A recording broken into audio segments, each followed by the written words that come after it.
Bom dia, pessoal. Vamos iniciar mais um Friday Pace Club. Então, para recapitular, a gente está no foco de discussão dos artigos de insuficiência cardíaca, né?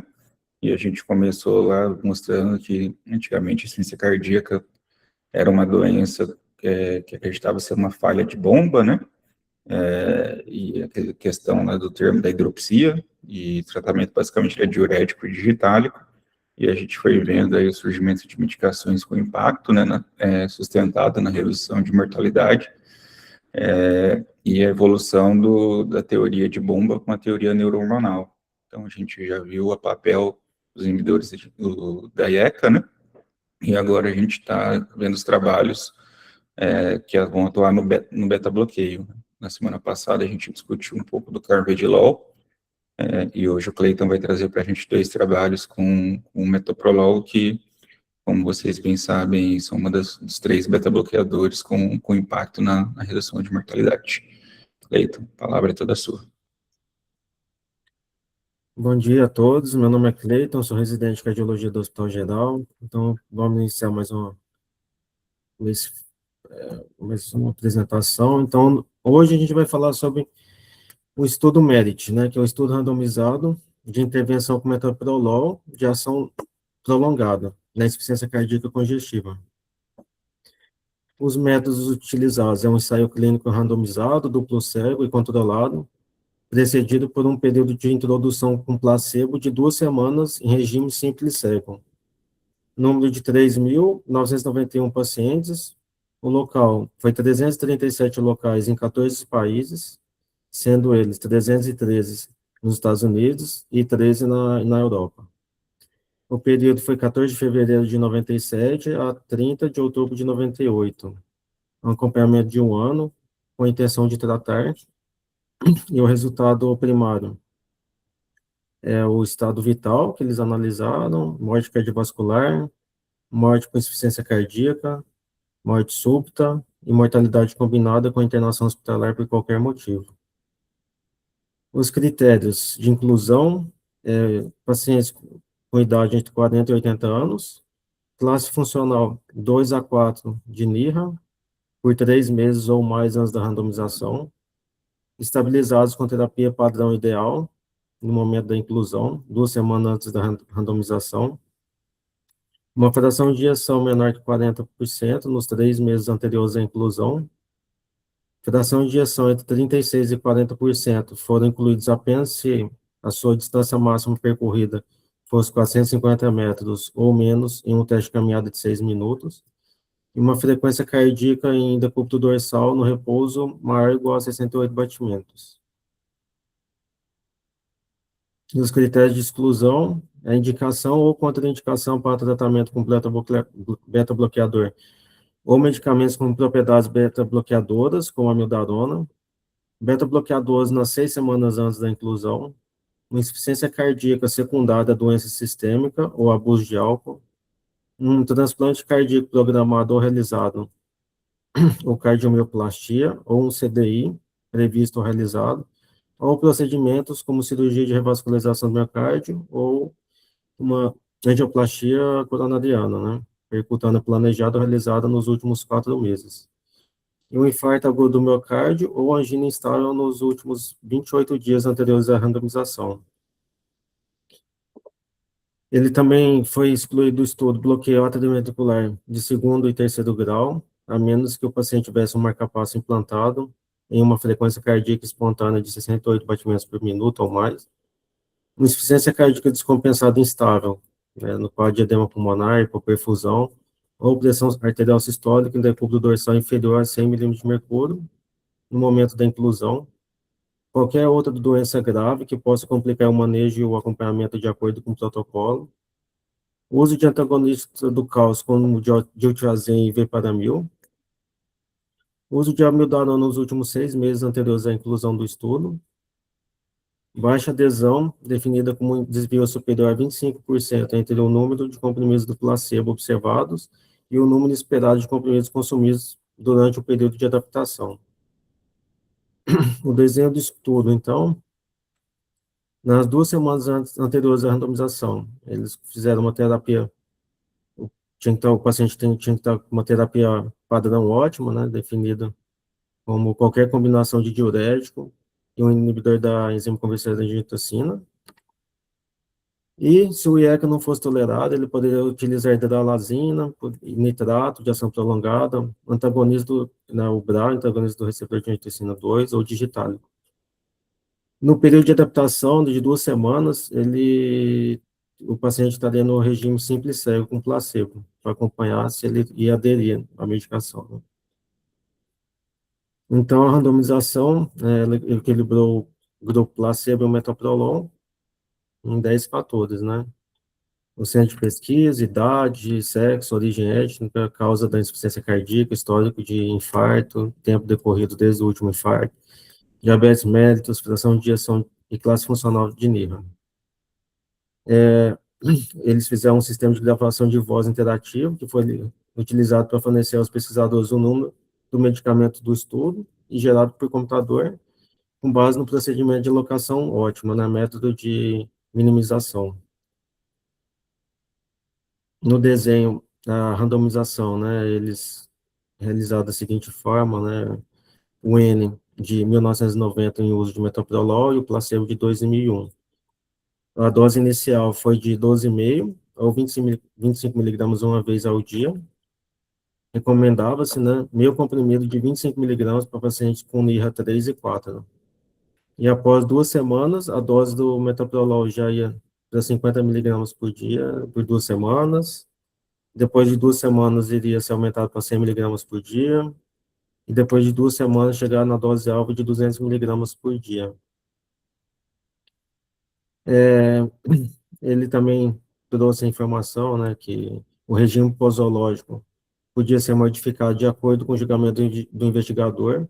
Se um paciente não tolerasse o aumento da dose, a recomendação era reduzir de forma temporária o medicamento em uso do estudo, né, o metoprolol, e aumento do diurético.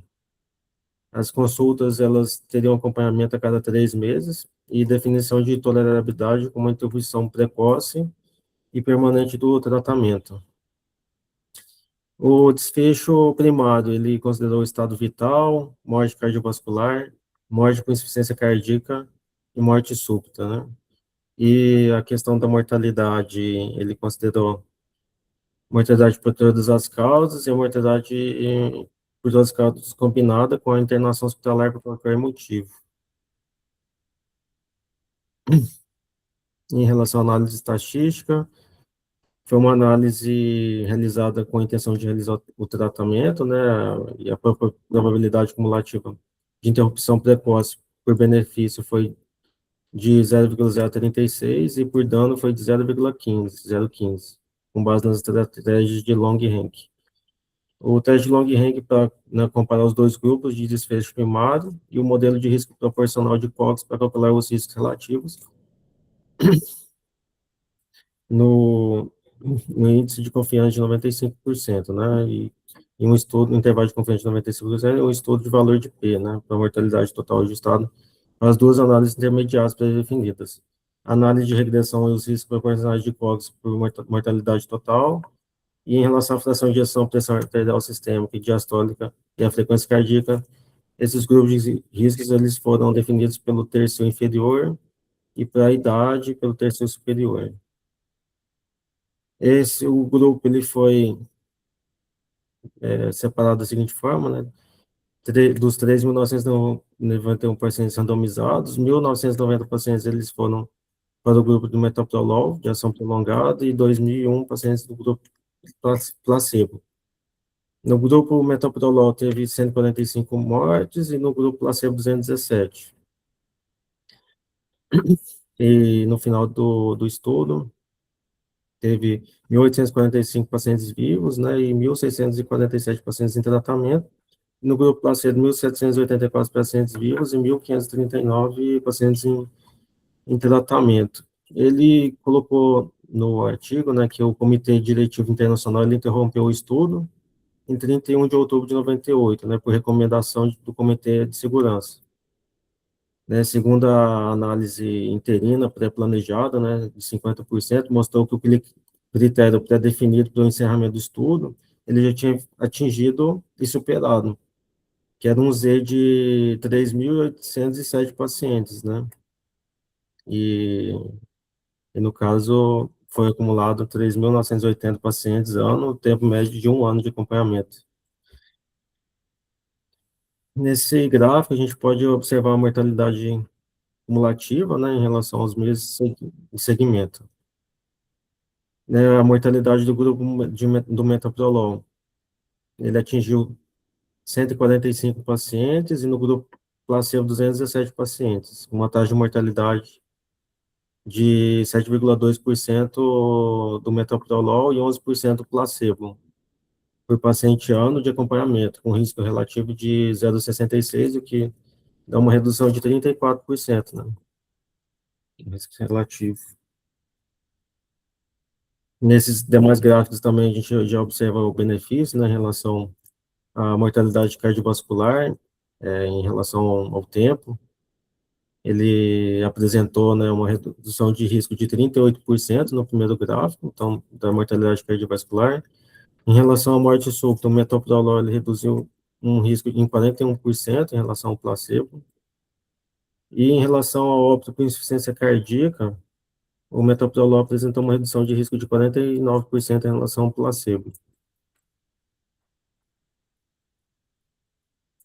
Aqui é um gráfico, né, com as informações, né, que a gente viu anteriormente, né, a mortalidade total, né, o número de mais de 362 pacientes com uma redução total de 34%.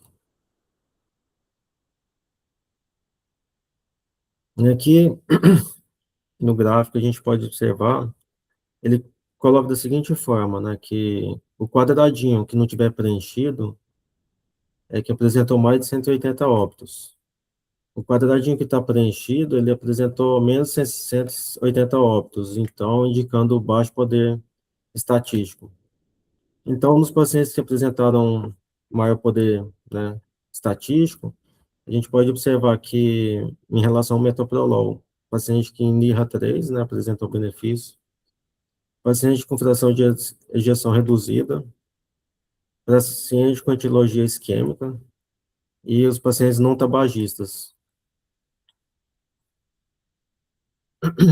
Também, aqui a gente pode observar que os pacientes homens apresentaram um maior benefício com metoprolol, pacientes com infarto do miocárdio prévio, não diabéticos, não hipertensos, com frequência cardíaca média elevada, a frequência cardíaca média A elevada, né?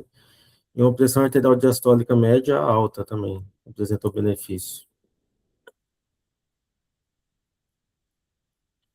Aqui a gente pode observar a proporção de morte, a gente analisando o gráfico, né, em relação ao NIR, né, 2, 3 e 4, a questão da morte súbita, né, que a morte súbita ela vai estar mais presente no NIR 2 e no NIR 3. A proporção, assim, geralmente ele vai diminuindo de acordo com o nível de gravidade, né,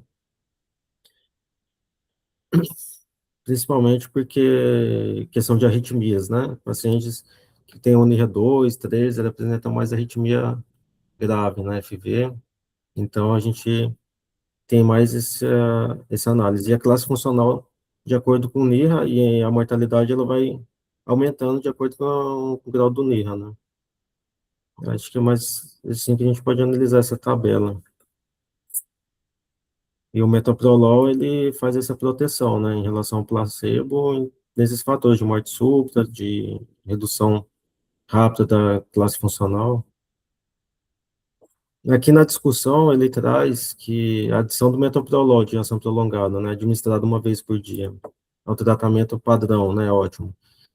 É composto principalmente pelo IECA, pelo diurético, ele reduziu a mortalidade em todas as causas, né, em 34% dos pacientes clinicamente estáveis com insuficiência cardíaca crônica, sintomática, e fração de ejeção reduzida nas classes funcionais 2 a 4, né. A mortalidade pelo agravamento da insuficiência cardíaca, ela foi reduzida em 49%, e a mortalidade, a morte súbita, ela ocorreu em quase 60% dos pacientes que faleceram, né? Essa alta proporção, ela foi explicada pelo fato de que a randomização, né, tinha esses pacientes de classe funcional de 2 a 4, mas com fração de ejeção reduzida inferior a 40%, e a maioria desses pacientes, 96%, eles estavam classificados em NIRA 2 e 3, né, que é mais presente essa morte súbita nessa população, e esses pacientes, então, ele está mais propenso a ter essas arritmias, né.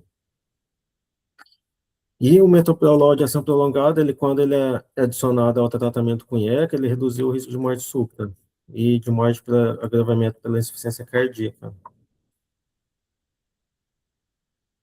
Então, no checklist, a gente atingiu, né, os pacientes foram randomizados, todos os pacientes eles foram admitidos de forma adequada, né, e atribuídos à conclusão, o segmento ele foi completo e a análise seguiu o princípio de tratar. Nos desfechos secundários, a condição cega ela foi contemplada. Os grupos comparados eles eram similares, além da intervenção experimental, os grupos foram tratados de forma igual. E em relação aos resultados, eles podem ser aplicados à prática clínica, né, e todos os objetivos eles foram relevantes e o benefício superou o risco. É isso, esse é o primeiro tema. Leitinho, parabéns pela apresentação, cara. Você sempre manda bem procurando coisas de fora para agregar. E aí vou te dar um mérito, porque não sei se todo mundo pegou o artigo para destrinchar, mas os gráficos parece que foram feitos no Paint, e aquele gráfico de pizza parece que foi feito numa resolução de visualização e realmente na apresentação ia ficar bem, bem estranho. E o Cleiton reestilizou aí todos os gráficos para apresentar para você. Então, parabéns por ir um pouco além, Cleiton. Então, a gente teve a apresentação do carvedilol na semana passada, e agora a gente tem evidência do metoprolol também na redução de desfecho, de insuficiência cardíaca, e aí tanto morte súbita quanto evolução da doença, né? Lembrando aí sempre da questão que é mais um trabalho de paciente ambulatorial, que não tenham sinais de descompensação, né? Estão bem secos, são bem seguidos, né? Então, vocês não vão sair começando beta-bloqueador em paciente que está congesto, isso aí vocês já estão careca de saber. Vai ter a questão que eu vou deixar para discutir depois do próximo trabalho, que foi realizado o succinato de metoprolol, e aí a gente vai discutir um pouco da diferença do sais, do succinato e do tartarato, e talvez a única crítica aí mais significativa do estudo, que mais uma vez foi um estudo que foi interrompido precocemente. Então, todos esses trabalhos, por terem sido interrompidos precocemente, a gente tem uma superrelação, né, do resultado, né, tipo, resultados aí de redução de 30%, 40%, tanto carvedilol quanto metoprolol acabam sendo superestimados por conta do trabalho ser interrompido precocemente. O professor Zarur está online, quer comentar alguma coisa? Bom dia, pessoal. Isso aí me incomoda muito também, Janine, de ser interrompido por conta de benefício. Se você tiver uma droga que está trazendo malefício, faz sentido você interromper, né? Por ética, basicamente. Agora, você não tinha uma terapia padrão. A partir do momento que você institui a terapia padrão, entre aspas, né? Como seria a intervenção, e ela está trazendo benefício, você tem que consolidar esse benefício, né? Principalmente pensando no longo prazo. Não faz muito sentido você interromper o estudo por benefício de uma droga que não era a usual, né? Enfim, em relação ao beta-bloqueador, hoje parece normal, né? A gente usar, mas o povo não usava, tal. Porém, na época, e com total razão, faz sentido não usar, né? Era uma coisa meio proscrita, porque se você pensar bem, um inotrópico negativo numa situação onde você precisa de inotropismo, né?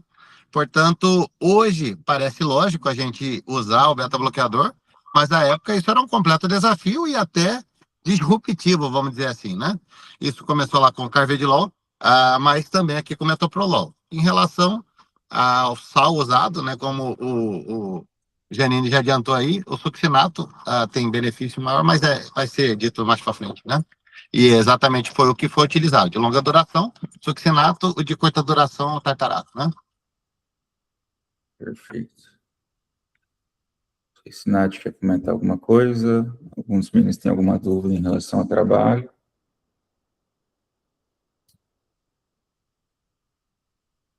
Pode passar para o próximo. Opa, Só pode falar, né? parabenizar o Cleitinho mesmo. Apresentou bem claro aí as coisas no gráfico. Ficou bem bom. Pode passar para o próximo, então, Cleiton. Então, nesse próximo trabalho, né, vai ser a comparação entre o carvedilol e o tartarato de metoprolol, né, nos resultados clínicos de pacientes com insuficiência cardíaca crônica, no estudo europeu. Então, foi um estudo multicêntrico, duplo cego e randomizado, com 3.029 pacientes, 15 países europeus, envolvendo 341 centros, dos quais 317 contribuíram com pelo menos um paciente, e durante o estudo, um centro foi retirado devido a irregularidades. O período foi 15 de janeiro de 99 a 15 de novembro de 2002, um acompanhamento com duração média de 58 meses, com a intenção de tratar em relação ao resultado primário, mortalidade por todas as causas, mortalidade por todas as causas, ou intenção ou internação por todas as causas, né? Em relação aos critérios de inclusão, classe funcional 2 e 4 de NIRA, internação por motivo cardiovascular nos 2 últimos anos, em tratamento estável para IC, com IECA, há pelo menos 4 semanas, a menos que houvesse contraindicação, em tratamento com diuréticos, 40 mg de furosemida ou equivalente há pelo menos 2 semanas, digitálicos BRA ou outros vasodilatadores poderiam ser utilizados a critério do investigador, fração de ejeção abaixo de 35%, medida nos 3 meses anteriores por ecocardiografia ou ventriculografia com radionuclídeos, e se a fração de ejeção não fosse determinada, o diâmetro diastólico final do ventrículo esquerdo maior que 6 centímetros e um encurtamento fracionado inferior a 20%, medidos pelo ecocardiografista, poderia qualificar o paciente no estudo. Os critérios de exclusão, introdução de uma nova classe de medicamentos para insuficiência cardíaca, ou tratamento com beta-bloqueador adrenérgico, ou nas 2 semanas anteriores à randomização. Necessidade de terapia inotrópica intravenosa, tratamento com bloqueador de canal de cálcio, como ditiazem ou verapamil, amiodarona acima de 200 mg por dia, ou antiarrítmicos da classe 1, ou administração de qualquer medicamento experimental nos últimos 30 dias. Angina estável, infarto do miocárdio, ou revascularização coronária, ou acidente vascular cerebral nos 2 meses anteriores, uma PA sistólica acima de 170 ou uma diastólica acima de 105. Iria estar retirado do estudo, né? Outros critérios de exclusão: doença valvular hemodinamicamente significativa, arritmia ventricular sintomática e sustentada nos últimos 2 meses não tratadas de forma adequada, com medicamento antiarrítmico ou implantação de um desfibrilador automático, CDI, né? Gravidez, mulheres em idade fértil, com contracepção inadequada, uso indevido conhecido de drogas ou álcool, baixa adesão ao tratamento ou qualquer outra doença sistêmica grave, contraindicação ao uso de beta-bloqueador, como frequência cardíaca em repouso inferior a 60 batimentos, síndrome do nó sinusal, bloqueio bifascicular, BAV de 2º ou 3º grau, a menos que tratado com marca-passo. Também o paciente não poderia ter uma pressão arterial sistólica em posição sentada inferior a 85, um histórico de asma ou doença pulmonar obstrutiva crônica, uma doença arterial periférica com sintomas em repouso, ou diabetes do tipo insulino dependente instável. No desenho, ele coloca, então, a dose inicial do carvedilol, 3,125 mg 2 vezes ao dia, ou tartarato de metoprolol, 5 mg 2 vezes ao dia. E na fase de titulação, vai ser elevada a cada 2 semanas essas doses, né? Então, o carvedilol vai progredir da seguinte forma, né? 6,25 duas vezes ao dia, depois 12,5 duas vezes ao dia, depois 25 miligramas duas vezes ao dia. E o tartarat de metoprolol 12,5 duas vezes ao dia, 25 miligramas duas vezes ao dia, até chegar a 50 miligramas duas vezes ao dia. E se um paciente não tolerasse ou aumentar a dose, era permitido uma redução temporária dessa dose, né? Então, os investigadores, eles foram incentivados a ajustar a dose de diurético e IECA para aumentar a dose do beta-bloqueador, novamente em direção à dose-alvo. E também, né, em relação à fase de manutenção, eles foram avaliados a cada 4 meses, até o tempo final do estudo, e os pacientes submetidos a transplante cardíaco, eles permaneceram no estudo e foram acompanhados de maneira idêntica aos demais pacientes. Em relação ao desfecho primário, mortalidade por todas as causas, e depois eles colocaram no estudo mortalidade por todas as causas ou internação por todas as causas.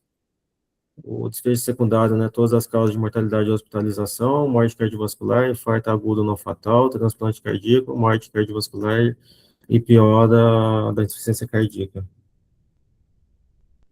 Em relação à análise, né, os desfechos primários, eles usaram um teste long range sem estratificação, o risco relativo, e em 95% eles foram estimados com um modelo de risco proporcional de Cox com um tratamento com única variável, né. Em relação à separação dos pacientes, eles colocaram randomizar 3.029 pacientes. Desses, né, 1.511 eles foram para o tratamento com carvedilol e os outros 1.518 foi para o tratamento com metoprolol. Do total, né, 5 pacientes eles perderam acompanhamento, os outros 28 pacientes eles retiraram seu consentimento e todos os demais pacientes eles foram acompanhados até a morte ou até o término do estudo, com duração média de 58 meses. Aqui nessa tabela, né, a gente observa que a média de idade foi por volta de 60 anos, 62 anos, tanto o carvedilol quanto o metoprolol, né, o sexo masculino em 80% dessa população. Em relação às causas, né, esse público, ele tinha uma doença isquêmica do coração por volta de 50% do estudo, da população. 44% eles apresentavam cardiomiopatia dilatada, sendo, em relação à fração de ejeção, é a média de 26% nos dois grupos.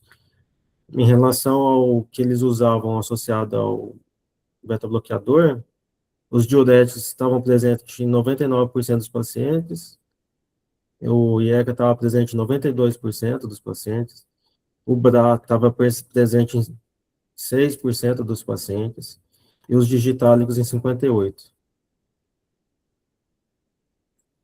Aqui a gente pode observar na curva, né, de Kaplan-Meier que por volta dos 6 meses do tempo em relação à mortalidade por tempo, em relação às duas medicações, por volta de 6 meses as curvas começam a se separar, né? E nos gráficos que a gente vai mostrar posteriormente, nisso ele vai ter uma redução de risco 17% menor de mortalidade por todas as causas, né? O carvedilol vai ter 17% menor de mortalidade. Então, aqui, nesse gráfico, a gente vai observar que foi significativamente estatístico, relevante na população masculina, com uma redução de 20% da mortalidade, né, um risco relativo de 20% menor nos homens que usavam carvedilol. Em relação ao público acima de 65 anos, maior ou acima de 65 anos, teve uma redução de 16% no risco relativo. Na população com NIRA2, teve uma redução de 25% no risco relativo. Na população com fração de ejeção abaixo de 25%, reduziu em 21% a mortalidade, e na população acima de 25% de fração de ejeção, em 16%. Em relação à frequência cardíaca, para quem tinha acima, maior ou igual a 80 batimentos, apresentou uma redução de 20% no risco relativo. Quem tinha apresentava uma pressão arterial sistólica maior ou igual a 140 milímetros de mercúrio, teve uma redução de 29% no risco relativo. Na população não diabética, em 18%.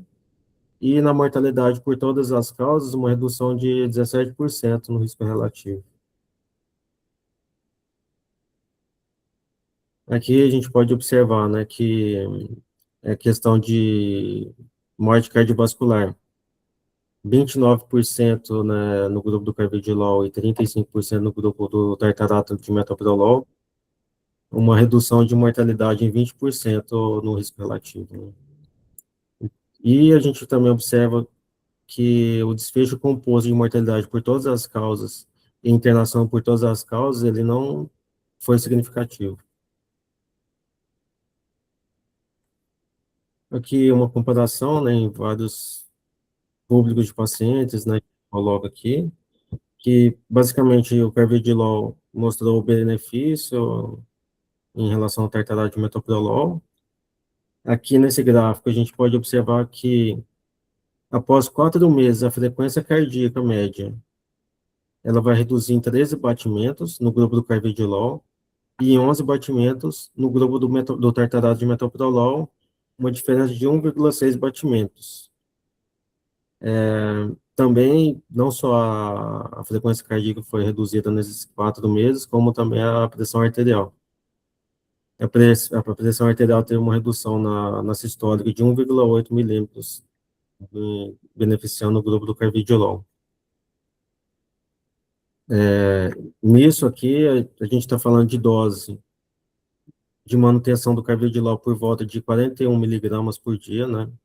75% dos pacientes, eles estavam recebendo a dose alvo de 25 miligramas 2 vezes ao dia, e 12% dos pacientes, eles estavam tomando além da dose alvo do carvedilol. Em relação ao grupo do metoprolol, que a dose diária média foi de 85 miligramas por dia, 78% estava tomando 50 miligramas 2 vezes ao dia, e 9% dos pacientes estavam tomando além da dose alvo. Então, aqui a gente coloca, né, que o carvedilol ele é utilizado no tratamento da insuficiência cardíaca crônica, em pacientes recebendo tratamento ideal, né, com diuréticos e IECA, tem um efeito benéfico significativamente maior sobre a sobrevida do que o tartarato de metoprolol. A redução absoluta da mortalidade ao longo dos 5 anos foi de 5,7%, e a redução do risco de mortalidade do cardiovascular foi de 20%.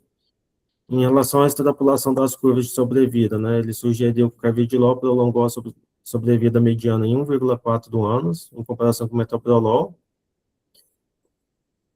que teve 8 anos, e o carvedilol 8 anos, e o metoprolol 6,6 anos, né.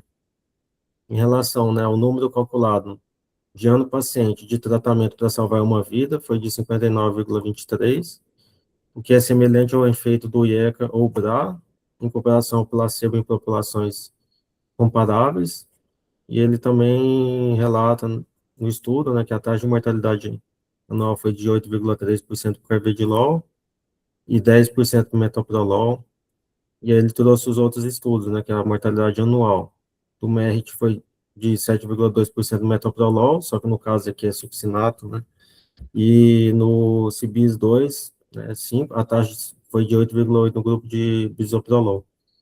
O desfecho composto de mortalidade por todas as causas e internações, como a gente havia dito, não foi significativo.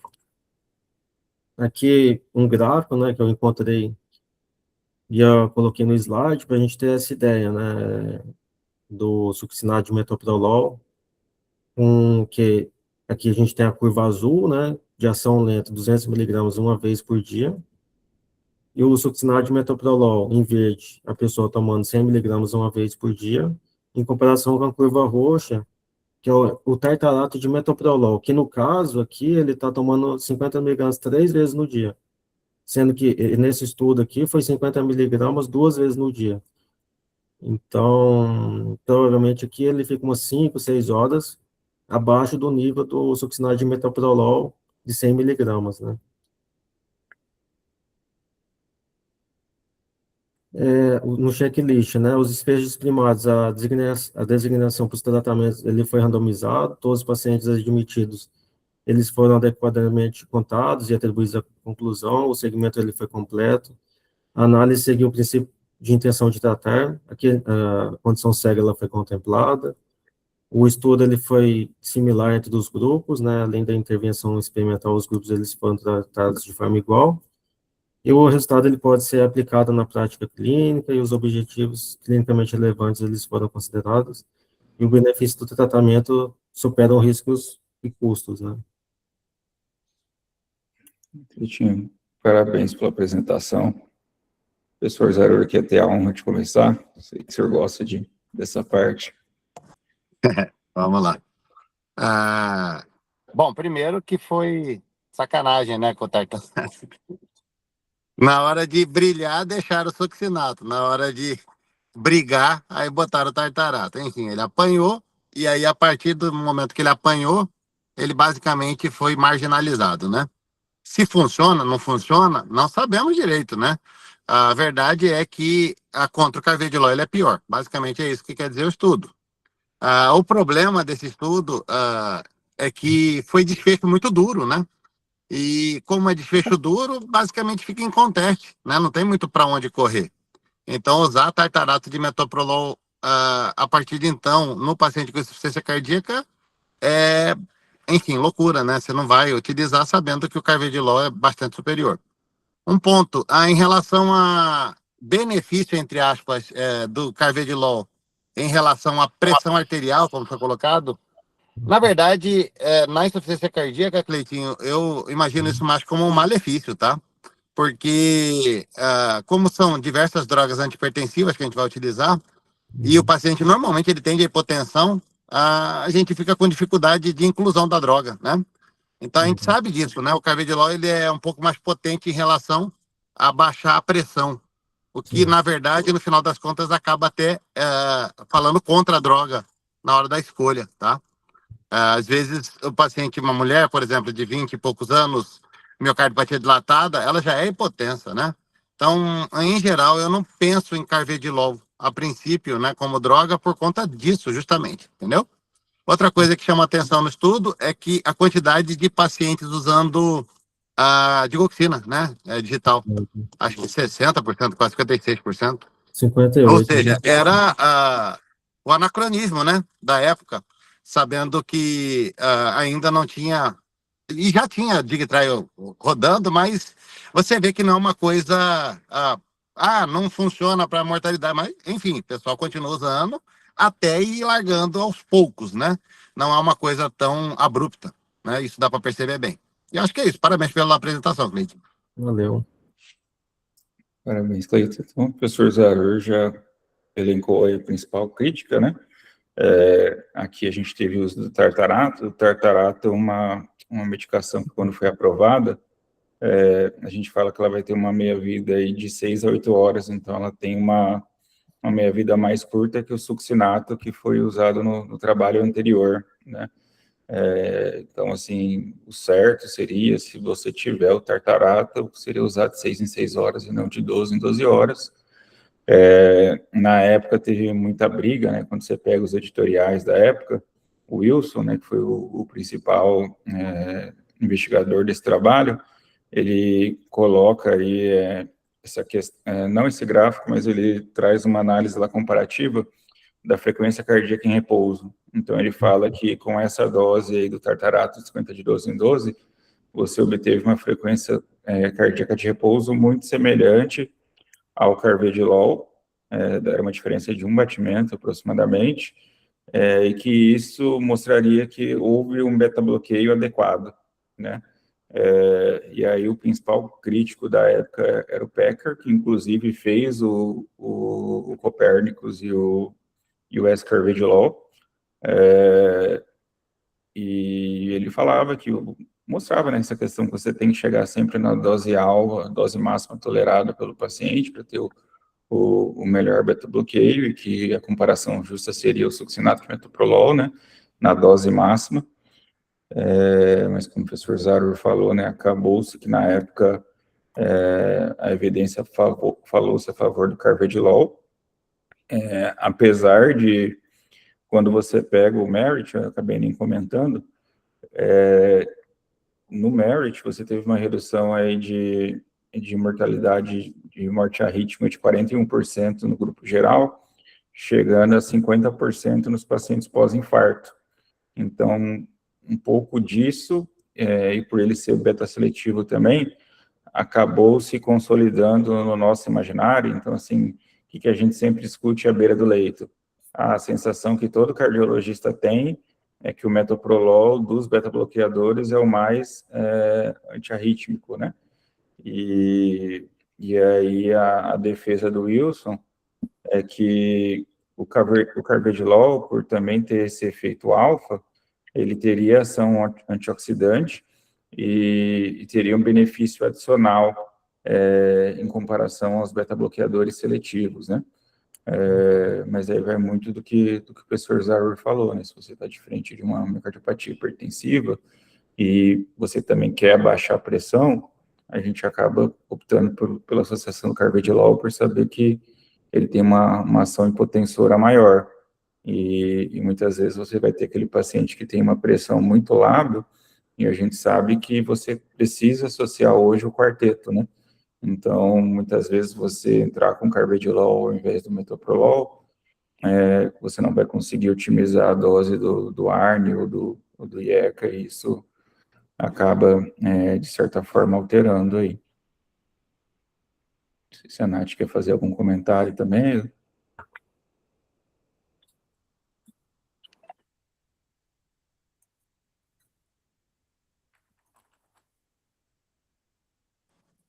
Não se vá, Nath. Algum dos meninos tem alguma dúvida, querem comentar alguma coisa?